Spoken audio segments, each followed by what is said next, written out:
Когда в Уфе начнут строить третий мост через Белую, а парковки в центре станут платными, кто сгущает тучи над Сибайским карьером и сколько за это платят. А еще, каким образом уфимские ученые создают искусственный интеллект и как в Бурзянском районе будут использовать энергию солнца.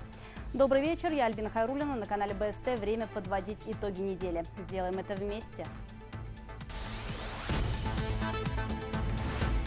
Солнечная электростанция, новое направление полетов, мегафермы и умные города на 40 миллиардов сочинских инвестиций. Инвестиции – это невероятно капризная вещь. Дмитрий Медведев объявил о создании в республике еще 3 территорий опережающего развития. Нефтекамск, Башкирия, Белорецк, Башкирия, Благовещенск, Башкирия. Через Белую протянут третий мост, а центр города станет платным. Ну что такое 50-70 рублей? Это стоимость проезда в общественном транспорте. Власти нацелены избавить город от пробок. Где парковаться тем, кто живет на красной линии, и будут ли скидки, частникам в паркоматах было отказано. Начиная с этих лет, начала настолько, говорит, ценить жизнь.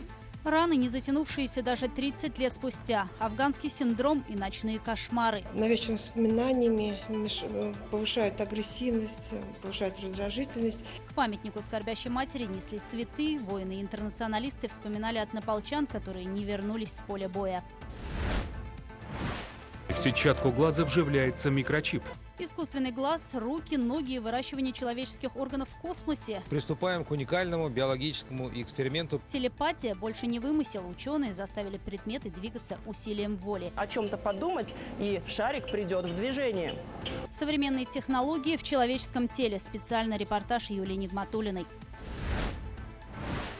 Снежные лабиринты, подземные тоннели и мясорубка из покрышек. Молодец, умница. Гонка, где к финишу приходят только герои.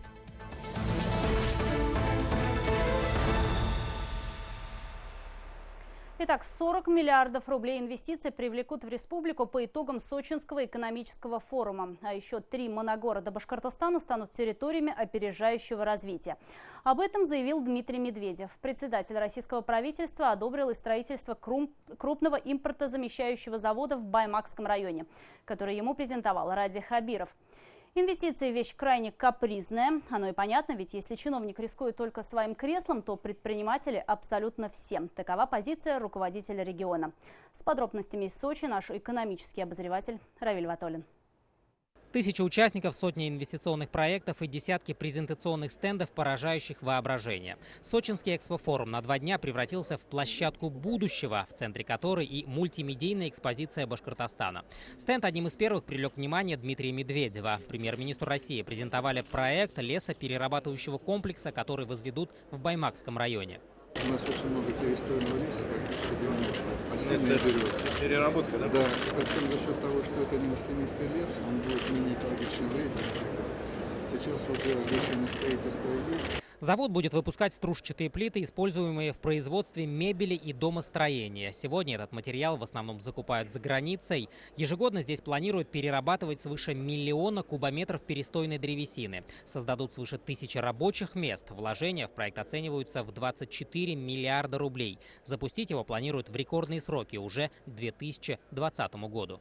Медведев сказал, что да, проект большой, проект востребованный и нужный. Я так понимаю, что Дмитрий Анатольевич в курсе того, что плита ОСП имеет хорошую динамику роста в Российской Федерации по потреблению, и то, что это импортозамещение, что крайне важно сегодня в условиях нашей страны. Дмитрию Медведеву также презентовали интерактивную инвестиционную карту, которую запустили в Башкортостане специально для инвесторов. На форуме делегация Башкортостана договорилась реализовать еще один крупный проект в Зауралье. В Бурзянском районе в 2020 году запустят солнечную электростанцию. Мощность 4-й по счету в регионе СЭС составит 10 мегаватт. Компания Хевел вложит в строительство свыше 800 миллионов рублей. Электростанция обеспечит энергией не только район, но и будет продавать излишки на рынок республики. Мы договорились, что на питерском форуме, уже буквально который состоится скоро, мы заключим долгосрочное соглашение лет на 5 для того, чтобы у нас Территория очень большая. У нас есть довольно большой ряд территорий, особо охраняемых природных территорий, где очень сложно проводить коммуникацию, сложно проводить класть электрические сети. И передвижные мобильные электростанции солнечные были бы решением этой ситуации. Из десятков соглашений, что подписаны в Сочи, ключевые касались сельского хозяйства. В этой части суммы перевалили за 30 миллиардов рублей. Причем большая часть из них – это иностранные вложения. Так, в Еремикеевском районе в этом году немецкие предприниматели возведут ферму на 2800 голов. А в следующем ведут комплексы в Бишбулякском и Белебеевском районе молочным стадом уже 15 тысяч. 2 мегафермы появятся и в Кушнаренковском районе. Их построят израильские бизнесмены. Там планируют надаивать свыше 75 тысяч тонн молока высшего сорта. Вложить мы планируем около 9 миллиардов рублей. И приходим мы в Башкортостан надолго. Условия здесь идеальные и есть понимание со стороны властей. Особые условия теперь смогут предлагать предпринимателям власти Белорецка, Нефтекамска и Благовещенска. Дмитрий Медведев присвоил 3 городам республики статус ТАССЕР. Решение премьер-министр России озвучил на встрече с губернаторами. Это Нефтекамск, Башкирия, Белорецк, Башкирия, Благовещенск. Действительно интересная тема для регионов, поскольку в торах действует льготное налогообложение, легче привлечь инвесторов. Из 14 городов, которые вошли в список ТАССЕР, 3 из Башкортостана. Такого результата нет ни у одного другого региона страны. Теперь в республике статус территории опережающего социально-экономического развития имеют сразу 5 городов. Кумертау и Белебей получили их несколько лет назад. Это результат выражения доверия новой команде Радия Хабирова. Это решение, которое говорит о том, что на федеральном уровне региону доверяют региональной власти и дают рычаги, которые позволят изменить ситуацию прежде всего в экономической, социальной сфере в лучшую сторону. На форуме договорились сделать города Башкортостана еще и по-настоящему умными. Ради Хабиров подписал соглашение с французской компанией «Суэс». Французы – мировые лидеры по внедрению одноименной системы, их опыта и разработки и применят в регионе. Также в ближайшее время в республике начнут реализацию проектов в жилищной и коммунальной сферах, партнером в которых выступит Внешэкономбанк. Сделать для города транспортный проект по мусору и по другим проектам, там, где комфортная городская среда, новые жилые кварталы. В общем, мы по всем фронтам, которые можем, давайте охватим, и мы хотим построить партнерские отношения с республикой. Торгово-промышленная палата России значительно нарастит поддержку малых предприятий у нас в регионе. Мощный рывок планирует сделать и за счет возвращения талантливых коммерсантов, которые разъехались, не найдя поддержки дома. Надо начинать готовить кадры, которые бы учились повсюду, и не только в России, и за рубежом, но потом привлекать их обратно. Вернуть в республику те кадры, которые разъехались, которые могут оказаться полезными, интересными с точки зрения мозгов, и рук, и денег, и инвестиций. Помощь получат и предприниматели, которые работают на заграничные рынки. Башкортостан станет пилотным регионом, где российский экспортный центр внедрит региональный экспортный стандарт. Это позволит существенно нарастить международную торговлю, но акцент сделают и на межрегиональном сотрудничестве. Ради Хабиров встретился со многими губернаторами. С Крымом, в частности, договорились нарастить не только товарооборот, но и подумать над созданием совместной авиакомпании. Но мы договорились, что обратимся вместе в правительство Российской Федерации с целью поддержать, то есть открытие рейса, то есть Уфа-Симферополь, по крайней мере, сезонное, то есть должно быть сообщение, не сомневаемся. Подумаем вместе, может быть, проработаем предложение по созданию совместной авиакомпании, в том числе региональной. За 2 дня наша делегация подписала соглашение на общую сумму в 40 миллиардов рублей. Но если прибавить сюда проект по возведению лесоперерабатывающего комплекса в Баймакском районе, который оценивается в 24 миллиарда, то сумма общая перевалит за 60 миллиардов рублей. Причем это прямые инвестиции. И вот здесь как раз-таки акцент сделан не на столицу Башкортостана, а на развитие предприятий в районах республики. Равиль Ватолин, Артур Ханов. Итоги недели. Сочи, Краснодарский край. Таким образом, среди инвестиционных партнеров, с которыми республика уже подписала соглашение в Сочи, зарубежные компании из Германии, Италии и Израиля. Ну и гиганты российского рынка Сибур, Хевел и Фармстандарт. Последний, кстати, вложит 2,5 миллиарда в развитие витаминного завода в Уфе. Сейчас республика как раз-таки нацелена возвращать домой своих бизнесменов. По итогам форума Ради Хабиров дал журналистам большое интервью, из которого лично мне запомнилось, что к предпринимателям нужно перестать относиться как к дойной корове. Раиль Фаридович, ну тогда у меня первый вопрос, конечно же, вот по общим впечатлениям от форума, да, вы на своей странице в социальных сетях говорили о том, что впервые принимаете участие в подобном мероприятии, но оно такое достаточно двоякое у вас, но тем не менее вот ждем от вас впечатления от форума. Это действительно так. Я первый раз вообще на любом экономическом форуме, неважно, сочинский, там, Санкт-Петербургский и другой.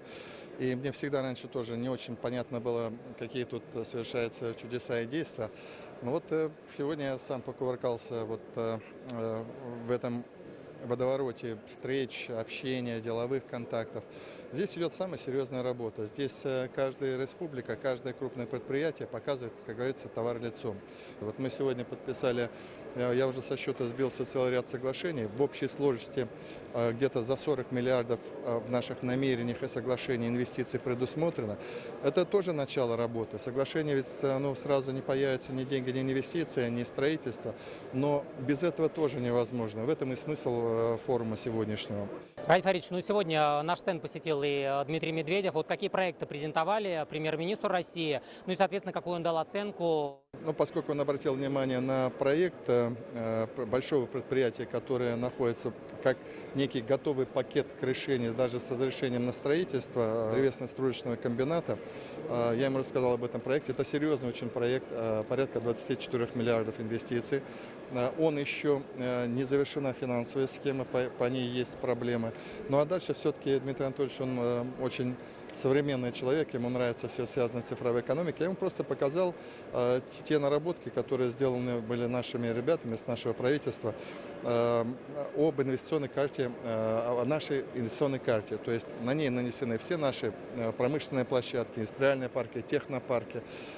И очень удобный интерфейс как раз и Дмитрий Анатольевич посмотрел. Мне кажется, ему было интересно. Раиль Фаридович, ну вы в своей работе начали использовать такие инструменты, как Инвестчас, и даже открыли группу в социальных сетях по приему обращений от бизнесменов. Помогают ли подобные инструменты больше узнавать чаяния, так скажем, бизнесменов? Пока я абсолютно уверен, что вот та форма, которую мы выбрали, инвестиционная часть, является одной из наиболее сейчас эффективных форм. Потому что, понимаете, нам не нужно собирать заседание правительства, нам не нужно для этого что-то делать. Там собираются те представители правительства, республики и учреждений, которые нужны в моменте, когда приходит инвестор, который садится напротив нас, рассказывает о себе, о своих проблемах и задачах, мы моментально решаем. Если что-то мы не решили, мы отправляем это, как говорится, на доследование, там через месяц приходит, и мы продолжаем эту работу снова. Ну и тогда заключительный у меня вопрос. Вы не так давно на встрече с представителем бизнеса в торгово-промышленной палате в Уфе говорили о том, что условия для ведения бизнеса в Башкортостане достаточно очень хорошие, но так сложилось, что не все об этом знают. Вот здесь вот на форуме удается ли, так скажем, доносить все те условия, которые созданы у нас в республике, до бизнесменов, и слышат ли они, да, и какова их реакция вот на те предложения, которые вы им озвучиваете? Важное, что сейчас должно сделать наше правительство, это каким-то образом, пока не знаю, вот бросить клич. Во-первых, там пролетарии всех стран собирайтесь. У нас довольно много наших земляков, которые в силу разных причин работают кто там, кто здесь, причем ведут бизнес не здесь. Поэтому наша задача вернуть, во-первых, своих. Второе, тем, кто уже здесь есть, объяснить, что, знаете, скажу так, я когда сказал, что бизнес священная корова, вы знаете, у нас есть такой Камиль Бузыкаев, да, замечательный карикатурист, но помимо того, что он еще художник хороший, но он реально дает очень прямую и очень правильную оценку событий и вещам. Он что ведь сделал? Он тут же нарисовал, стоит корова такая, значит, тут я рядом стою и думаю, что священная корова, а рядом показывает, не буду называть службы всякие там надзорные, шеф, типа, это же корова, давай ее подуем, понимаете, то есть вот... Я не говорю, что это имеет место, но мы должны создать атмосферу, чтобы даже таких шуток не было. Шутки ведь не на пустом месте появляются. Поэтому вот в этой части, чтобы мы достучались, потому что предприниматель явление и такое, знаете, очень осторожное, потому что мы работаем на госслужбу, мы рискуем чем? Мы рискуем потерять работу, да? Но мы не рискуем потерять свою собственность, свою квартиру, там, машины и так далее. Предприниматель рискует всем очень часто. Так? И поэтому он бывает осторожен. А когда он видит, и у него есть недоверие к власти, ничего не получится. Спасибо большое, Раиль Фаридович. Старые и новые мосты через Белую в Уфе объединят. Дорога станет 10-полосной. Строительство вставки между двумя переправами начнется в этом году. Ориентировочная стоимость 3,5 миллиарда рублей. При этом 2 из них готов выделить Минтранс. Об этом договорились Ради Хабиров с главой ведомства Евгением Дитрихом. Встреча состоялась на неделе в Москве. Стоит отметить, что каждый день по этому маршруту проезжают 120 тысяч автомобилей, что сопоставимо с трафиком Московской кольцевой дороги. На возведение третьего Бельского моста отводится ровно 30 месяцев. Южный въезд в город включает в себя 4 основных объекта. Первое – это сам мост, переправа через реку Белая. Второе – это путепровод на пересечении Закиева-Лиди и улицы и с бульвара Славы Юлаева. Развязка у монумента Дружбы, также довольно сложное узкое место, которое включает в себя пересечение 7 улиц. И дальнейшее расширение, реконструкцию улицы Пугачева с увеличением до 4 полос движения. Модернизация будет проведена и в Уфимском аэропорту, после чего воздушные ворота столицы смогут принимать самолеты один раз в 5 минут, а не в 10, как сегодня. Сейчас этот вопрос финансирования также прорабатывается на уровне федерального ведомства. Об этом Ради Хабиров сообщил по итогам встречи у себя на странице в соцсетях.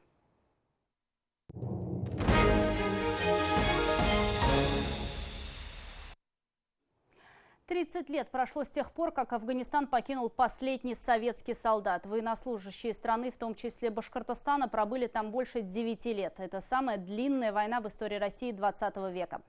343 уроженца Башкортостана погибли в афганских горах. Их родители делят свою жизнь на до и после семейной трагедии и не перестают задаваться вопросом, ради чего их сыновья проливали кровь.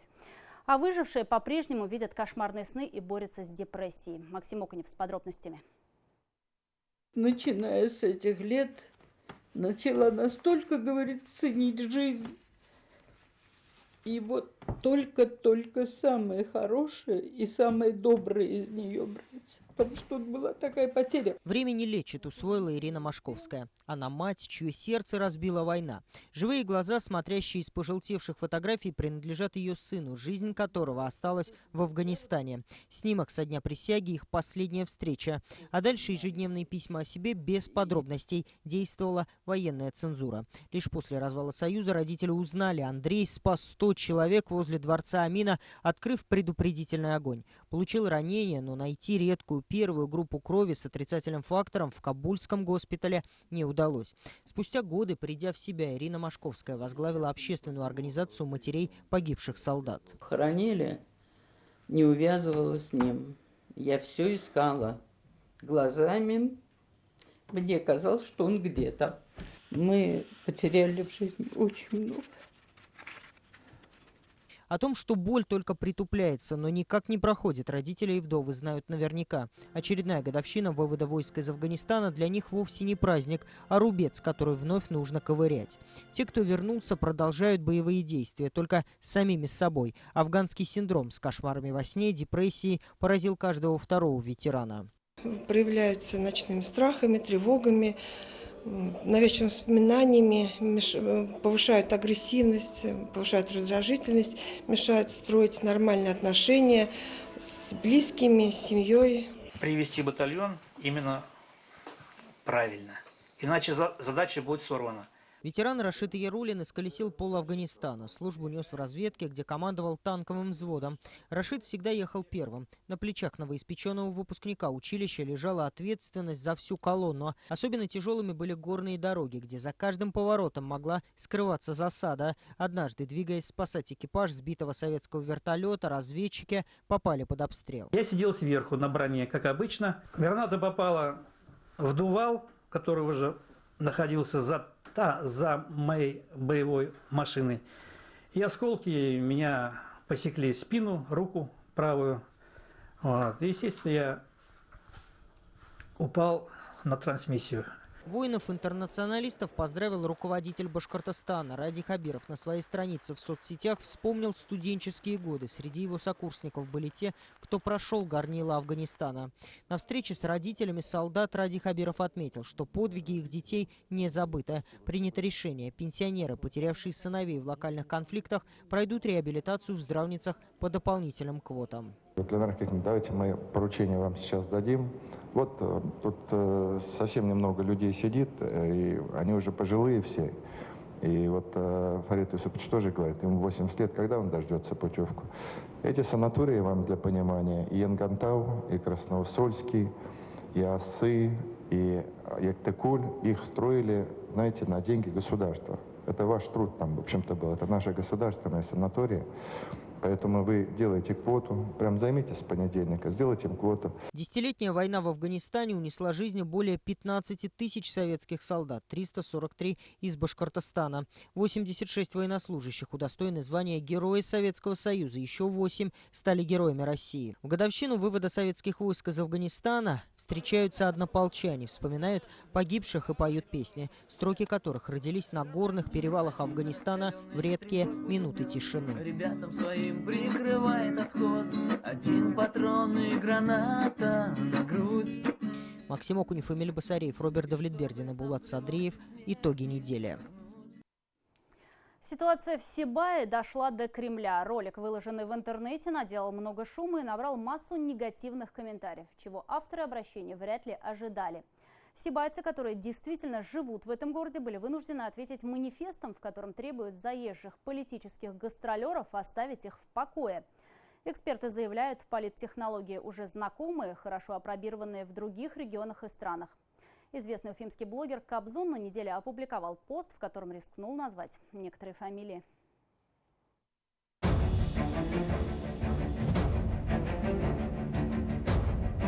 Северная Африка, Ливия и Египет. В начале десятилетия именно здесь состоялась первая масштабная обкатка так называемых фейсбучных революций. Манипуляции общественным мнением в социальных сетях, призывы к активным протестным действиям вылились в кровопролитные гражданские войны. 170 уже привезли трупов, там погибших внутри около 400 человек, 355, это МЧС передает. Что такое манипуляция общественным мнением, россияне впервые так явно почувствовали на примере «Зимней вишни». Уже в первые часы после пожара в этом кемеровском торговом центре в социальных сетях в интернете началась вирусная рассылка фейковых сообщений. На людей наводили страх и злобу на власть. С каждым часом фейк-ньюс увеличивали число якобы погибших в пожаре. Авторы манипуляции сообщали о 500 жертв и о переполненных моргах. Буквально за полдня фальшивая информация распространилась практически по всей стране.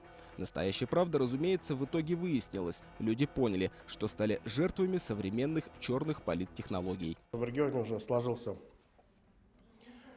целый рынок услуг кошмаринга. Это, так называемые тимуровцы, или там, не знаю, люди, которые профессиональные протестеры, они сегодня кошмарят дольщиков, вернее, сегодня кошмарят застройщиков, завтра они могут кошмарить какие-то местные власти. Бывший политтехнолог, ныне публицист Шамиль Валеев комментирует уже ситуацию в Сибае. Именно там, похоже, впервые в Башкортостане узнали о том, что такое современные технологии манипуляции общественным мнением. В столице башкирского Зауралья действительно непростая ситуация. Весь город и вся республика бросили силы на решение экологической проблемы. Но нашлись и те, кто решил на этой истории заработать политические дивиденды. Добрый день, Владимир Владимирович. Мы, население города Сибая, обращаемся к вам в связи с экологической проблемой в городе. Эта видеозапись наделала много шума в городе. И не столько она сама, сколько обсуждение обстоятельств ее появления в интернете. Сразу же после того, как ролик был опубликован в сети, общественность Сибая выступила против таких методов. Появились ответные видеообращения и манифест жителей города, где они подвергли критике работу так называемых заезжих политических гастролеров. Мы категорически не согласны с тем, что в нашем городе вдруг возникли политические спекулянты, люди с уголовным прошлым, действующие по заказу московских политтехнологов, которые о Сибае и о нас слышали только сейчас и пытаются на нашей беде сделать себе политическое имя. Чуть позже известный уфимский блогер Владимир Кобзев, что называется, подлил масло в огонь. Он открыто озвучил имена людей, которые могут стоять за раскачиванием сибайской лодки. И, по сути, обвинил организаторов видеообращения в отрабатывании некоего политического заказа. Сейчас в Сибай много неместных пламенных революционеров съехалось. Конкретно этого ухаря с 5 судимостями я не узнал. Зато узнал тетеньку из Белебея, которая на центральной площади города с весны по август митинги устраивала, называя белое черным. Тогда эта тетенька работала работала в паре с Андреем Потылицыным. Он закупал голоса на Change.org по 1500 рублей за голос. И вот таким образом собрал 50 тысяч голосов в поддержку экологии Белебея. Если сейчас на Change.org будет петиция, можете не сомневаться, чьих рук это дело. Схему уже обкатали на Белебее. То, что происходит в Сибае, больше похоже на попытку раскачать население на массовую истерию и психоз, говорит религиовед Вадим Розенфельд. Подобные методы массового воздействия на умы людей зачастую применяют религиозные сектанты. А люди, которые приезжают туда и пытаются словить свою рыбку вот на фоне чужого несчастья, достаточно легко людей, которые несчастны, которые находятся в беде, раскачать на какие-то массовые недовольства, на массовый психоз. Ничего хорошего из этого не получится. Это метод большевиков, позволю себе сказать, в 17 году, да, которые словили свою рыбку, но ничего хорошего вместо этого не сделали. Очевидно, что вокруг истории с Сибаем появились политические интересанты. Цели у них простые – расшатать ситуацию, вывести людей на улицы. Именно так начинались революции в Северной Африке. Так было с украинским Майданом. Такие технологии используются в России не первый год. Только вот в нашей стране, похоже, они не очень срабатывают. Руслан Батыргареев, Роберт Давлетбердин и Нурислам Хайриев. Итоги недели. Между тем, активисты, а именно местные телевизионщики, запустили акцию «Держись, Сибай». Ее суть в том, чтобы привлечь тех, кому действительно не безразлична судьба любимого города, и настроить на позитив. Для участия требуется записать небольшой видеоролик со словами поддержки горожанам и выложить его в социальных сетях с хэштегом «Сибай Берешме» или «Держись, Сибай». Акция уже набирает популярность в интернете. А теперь о других событиях, без которых картина недели была бы неполной. Новости короткой строкой далее. В Уфе на Индустриальном шоссе сгорел автоцентр. Клубы черного дыма видны были с разных точек города. Пожару был присвоен повышенный ранг опасности. Его тушили свыше сотни огнеборцев и 4 десятка техники. Рассматриваются несколько версий причин возгорания, в том числе ремонтные работы, проводимые с нарушением правил пожарной безопасности. В одном из помещений шла врезка дверного проема. В здании располагалось 11 организаций. Арендаторы помещения оценивают свои убытки в 100 миллионов рублей. Региональный Минздрав проводит проверку по факту наложения гипсового сапожка и швабры в Кушнаренковской ЦРБ. Видео инцидента появилось в интернете. За кадром родственница негодует, что ее 83-летнюю бабушку отказываются класть в больницу, а вместо специальной закрепляющей шины загипсовали швабру. После подтверждения данного факта пожилую пациентку перевели в 21-ю больницу города. Ситуацией заинтересовался и Следственный комитет. А вот жительницы Белорецка уфимские врачи смогли пришить на место руку. ЧП произошло в цехе по изготовлению проволоки. Женщине оторвало половину кисти. Пострадавшую срочно доставили в столицу. После 5-часовой операции микрохирургам 21-й больницы удалось соединить все сосуды и пришить часть конечности. Пациентка уже выписалась из больницы и надеется, что скоро сможет сама пожать руку своим спасителям. В Уфе в доме бывшего начальника полиции поселились бомжи. Усадьба Бухартовских, где в начале века жил полицмейстер города, входит в список объектов культурного наследия и находится на балансе администрации столицы.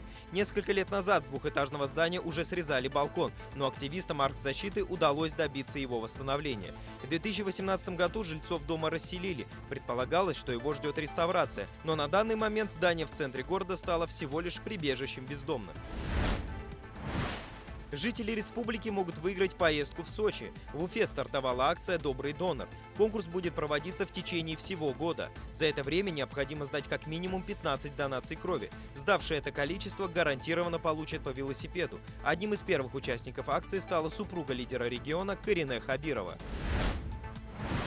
В республику привезли часть ризы Богородицы. Одежда Матери Иисуса Христа является почитаемой во всем православном мире. Ее фрагмент Башкортостану передали монахи Афона. Местом постоянного пребывания святыни станет храм святого архангела Михаила в Бирске.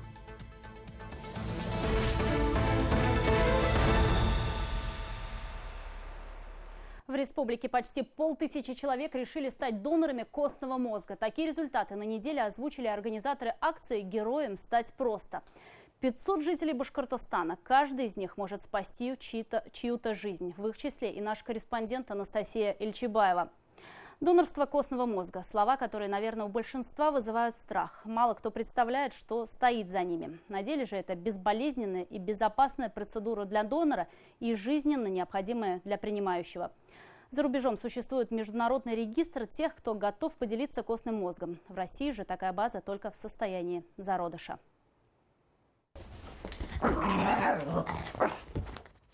Играть с любимыми питомцами он может только так, дома на диване. Забавы с четвероногими на улице под запретом, как езда на велосипеде или игра в футбол. Малейшая травма может стать роковой. 6 лет назад у мальчика обнаружили идиопатическую анемию, болезнь, при которой в организме не вырабатываются тромбоциты или лейкоциты, ответственные за иммунитет. Его настоящее зависит от дорогостоящих препаратов, а будущее – от результатов поиска донора костного мозга. Поиск, как нам врач объяснила, сначала проводится в российском регистре, потом, если не находится, то уже по всему миру они ищут. Шанс вообще, что найдется донор, это, насколько я знаю, 1 к 10 тысячам.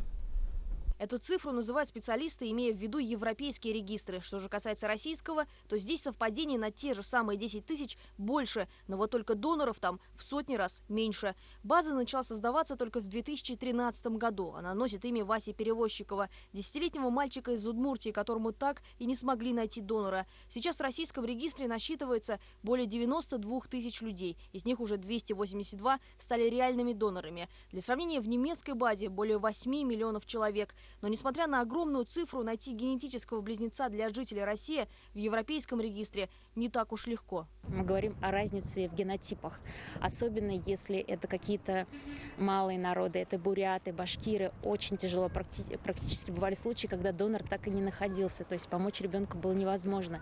Вот почему начался строить национальный регистр именно российский, и нам очень важно привлекать разные генотипы, что чем больше генотипов, тем больше совпадений, и значит, тем больше жизней будет спасено. Небольшое количество потенциальных доноров в регистре связано не только с его недавним открытием, но и с неинформированностью людей. Многих просто пугает словосочетание «костный мозг». Его даже часто путают со спинным. На деле же это орган кроветворной системы, внутри которого находятся стволовые клетки. Они дают начало тромбоцитам, лейкоцитам, эритроцитам и лимфоцитам, выделяя их в нужном количестве в нужное время. Когда у человека есть болезнь, допустим, рак крови, ему полностью убивают его стволовые клетки, и необходимо заместить их донорскими. Для этого нужно полное генетическое совпадение с донором. В 1/3 случаев родственники не совпадают генетически, поэтому нужен неродственный донор. Для этого существует база данных. Мы отстаем по этому показателю от других стран, а республика отстает от других регионов России.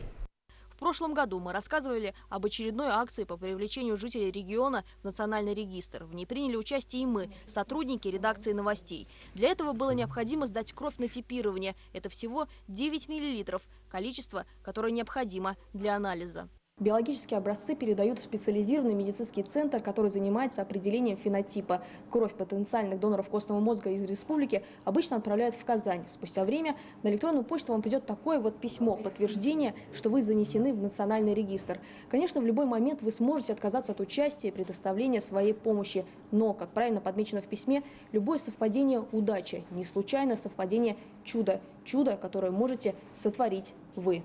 Забор костного мозга можно произвести двумя способами. Пункция, когда нужный материал заберут из тазовой кости, либо донора просто подключат к специальному аппарату, через который прогоняет кровь, отделяя нужные клетки, а затем возвращает ее обратно. После почти таким же способом костный мозг пересаживают реципиенту. Процедура трансплантации костного мозга не является операционной технологией, а используется заранее уже забранный костный мозг, а именно периферические стволовые клетки, проводится внутривенная инфузия стволовых клеток.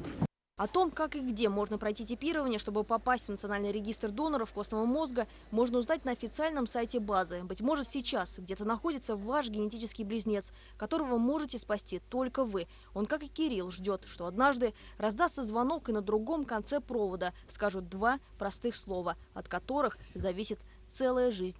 Донор найден. Анастасия Ильчебаева, Артур Елаев, Роберт Давлетбердин. Итоги недели. Тем временем ученые уже всерьез нацелены создать искусственный интеллект, а органы научиться выращивать в космосе. И это не далекое будущее, а настоящее. В этом убедилась наш корреспондент Юлия Нигматуллина. Специальный репортаж смотрите сразу после итогов, и вот о чем пойдет речь. В сетчатку глаза вживляется микрочип. Фантастическая реальность. Искусственный глаз, руки, ноги и выращивание человеческих органов в космосе. Приступаем к уникальному биологическому эксперименту. Телепатия больше не вымысел. Ученые заставили предметы двигаться усилием воли. О чем-то подумать, и шарик придет в движение. Сам себе Бог. Генно-модифицированные люди уже существуют. Возникает такое ощущение, а не от лукавого ли это? Приятно познакомиться. Меня зовут Василий. Искусственный интеллект и человечество. Кто победит? Человек воплотится в свой цифровой образ, в киберобраз и может жить бессмертно. Современные технологии в человеческом теле. Благо или угроза цивилизации? Попробуем разобраться в специальном репортаже.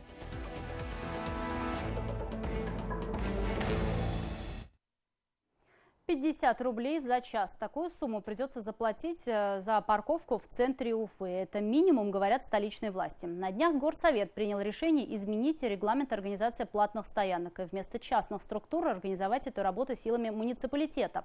Чтобы все деньги шли не в карманы коммерсантов, нацеленных продавать бордюры, а в бюджет города. Так когда за стоянку в центре начнем платить и будут ли льготы, в истории разбирался Назат Самирханов. Машины в 3 ряда стоят у банков, поликлиник и детских садов. Создают пробки буквально на ровном месте. Это привычная картина для центра Уфы в последние годы. Все потому, что парковки нет, и некоторые горожане уже готовы признать преимущество платной стоянки. В центре у меня эвакуировали однажды. Я, 5 дней затратил, чтобы ее оттуда изъять. А приехал бы культурно, я заплатил бы за 2 часа стоянки. Вопросов бы не было. О том, что платные парковки вот-вот введут в Уфе, говорили давно. Ведь практически все города-миллионеры в России уже внедрили эту систему. Мы же пойдем по пути Казани и Москвы. То есть парковочные сессии будут действовать с 8 утра и до 8 вечера. А стоимость варьироваться от 50 до 70 рублей в час. Что такое 50-70 рублей? Это стоимость проезда в общественном транспорте примерно, да, в одну, иногда даже, или в 2 стороны, 1,5 литра бензина. Это вполне адекватные деньги. Она вот как раз наиболее адекватная сумма, которая отсечет людей, которым действительно надо, от тех, которые просто хотят, чтобы их автомобиль целый день проставил и не давал другим участникам дорожного движения также пользоваться этими местами. В прошлом году мэрия Уфы объявила конкурс на создание концессии по организации платных парковок. Его выиграла компания CTP и даже презентовала свою концепцию перед журналистами. Все, подтвердили оплату. Система передает информацию, что у вас оплачено. Но по сути все, что предлагали бизнесмены, это сделать платными бордюры. Машины будут парковаться вдоль тротуаров, будут стоять паркоматы, которые можно наблюдать в зале, посредством которых можно произвести оплату. Будут у нас мобильные приложения, опять же, посредством которых можно произвести оплату, и посредством личного кабинета на сайтах создано. В итоге соглашение так и не было заключено. Вмешалась антимонопольная служба, посчитав ущемленными интересы еще 6 претендентов. Да и с обывательской точки зрения проект был несовершенен. К примеру, открыт вопрос парковки во дворах. Пока непонятно, как будет организована парковка внутри кварталов, примыкающих к историческому центру. Например, вот здесь, в Конгресс-холле, регулярно проводятся массовые мероприятия. И парковка здесь всегда забита. А вот в паре метров она будет совершенно бесплатной, и можно парковаться во дворе. Именно так сейчас и поступают люди, которые приезжают в исторический центр. Эксперты говорят, что львиная доля земель во дворах Уфы принадлежит городу. А значит, поставить шлагбаумы и оградить себя от автолюбителей, желающих припарковаться бесплатно, не получится. Этот регламент должен предусматривать все условия организации. То есть и льготы для жителей, ветеранов, инвалидов, тех, кто живет рядом с этим микрорайоном, где будут организованы парковки. Выход есть, говорят эксперты, оформлять землю в собственность. Впрочем, и городские власти занимаются этим вопросом. На днях депутаты Горсовета изменили положение о платных парковках, и теперь ее организацией будут заниматься муниципальные структуры. И все пожелания общественности при введении платных парковок будут учтены. Если такая ситуация случится и земля находится в собственности мэрии, то, безусловно, никто не может запретить там парковаться в рамках текущего законодательства, как минимум. То есть жильцам, к сожалению, придется там смотреть на это и ничего не предпринимать, потому что прав на парковку во дворе у них никаких нету. Концессионеры предлагали отдавать городу 10-ю часть прибыли в течение 25 лет. Взамен обязались вложить 1 миллиард в инфраструктуру. Но городу эти условия не подошли. Ведь доходы от парковок можно направить на развитие дорожной сети и инфраструктуры в целом. и медлит с внедрением новой системы уфимские власти не намерены. Так что паркоматы на улицах Уфы могут появиться уже летом этого года. Азат Смирханов, Азат Петров, Азат Узбеков. Итоги недели. Снежные тоннели, ледяные лабиринты, волкодавы из американского футбола. И это еще не все препятствия, которые пришлось преодолеть участникам зимней гонки героев Урбан в Башкортостане. На сей раз она стала международной. На старт вышла и команда нашего медиахолдинга. Так что это гонка героев? Зимние забавы или проверка на прочность? Роза Хабибуллина прошла вместе с отважными коллегами весь маршрут. Сложно представить себе, чем руководствуются участники зимней гонки героев, приходя сюда на старт.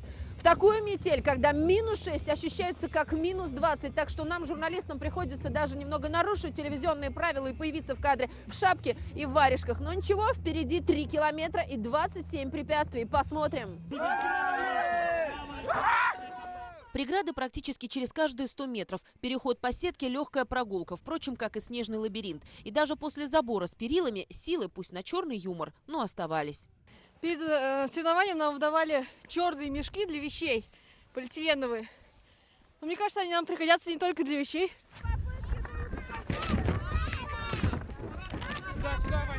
Вот где проверка на прочность как нервной системы, так и физподготовки. Одни покоряли наклонную стену, другие убегали обходными путями. Но это не мешало им стать героями для своей группы поддержки. Дядя Ваня! Папа! Я пришла, чтобы за папу болеть. А что здесь папа делает? Папа здесь соревнуется за бег. За папу, за мужа. Переживаем, болеем. А вообще не отговаривали принимать участие в этих соревнованиях? Ну, вдруг заболеет? Нет, мы сами предложили принять участие. Да, это был подарок на 23 февраля нашим мужчинам. Да. Там бегут вместе в этой команде. Пришли поддержать. А это классика как летней, так теперь и зимней гонки героев. Из этой мясорубки из покрышек в одиночку сложно выбраться. Молодец, Гузель, сколько лучше прямых эфиров отвести, чем прийти на гонку героев? 100, целую 100, причем круглыми сутками готова сидеть в эфире, нежели здесь испытывать себя на прочность. Я не ожидала, что у нас столько сложно, потому что со стороны кажется, что это довольно легко. Ребята так, пацаны классно так легко проходят. Но девочкам большая нагрузка. Нужно подготовиться серьезно уже на летних гонках, выступить достойно. В этой гонке без командной работы не обойтись. Без крепкого плеча не пройти ни одно испытание. На этом мероприятии с одним из самых опытных операторов нашей телекомпании мы не в качестве участников, а в качестве съемочной группы. Однако прошли практически все испытания и попробовали еще одно двойной баланс. Я даже уговорила своего коллегу испытать себя. Еле-еле, но первый раз мы проходим это испытание. Давайте. И нам это удается. А вот чтобы стать царем горы, нужно иногда применить и хитрые маневры. Как иначе пробить уфимских волкодавов, играющих в американский футбол? Девчонки, отвлекайте их. По одному Прежде чем проходить такие испытания, участники прошли медосмотр. Все здоровые, все были допущены. У всех давление было отличное, ЭКГ в норме. У некоторых хоть и были небольшие проблемы со здоровьем, но желание пройти гонку с командой оказалось сильнее. Глаза боятся, а ноги бегут сами по себе. На самом деле очень интересно. Такие препятствия проходим быстро. Не знаю. Вы говорите, что вы простудились и все равно пришли на эти соревнования. Зачем? Потому что это было запланировано, я не могла позволить отказаться. То есть с больным горлом, с опухшим, все равно пришла. Некоторые не пришли, а приехали из других городов. В гонку героев влюблены те, кто проходили в летние форматы. Но зимние мероприятия, они чем интересны? Потому что сюда есть трафик очень большой и новичков. Здесь не только Уфа и республика, здесь многие приехали из соседних городов, из Казани, Челябинска, Екатеринбурга. Есть даже иностранцы принимают участие. Участники не стали ограничиваться спортивной экипировкой. Компания из Екатеринбурга приехала в специально сшитых костюмах и выиграла конкурс на лучший образ. У нас убежали Карлсоны первые, а мы малышки. Думаете, поможет преодолеть дистанцию? Однозначно, мы из Екатеринбурга, наши наряды шиты там, мы преодолеем, нам помогут. Преодолели дистанцию даже гости из Ливана и Египта. Я не первый раз участвовал, в Ливан тоже участвовал. Где сложнее? Ну, тут, конечно, тут снег есть. А в Ливан тоже есть, который в снег, но я участвовал летом. Первый раз для меня, ни разу не участвовал. Сразу решились принимать участие?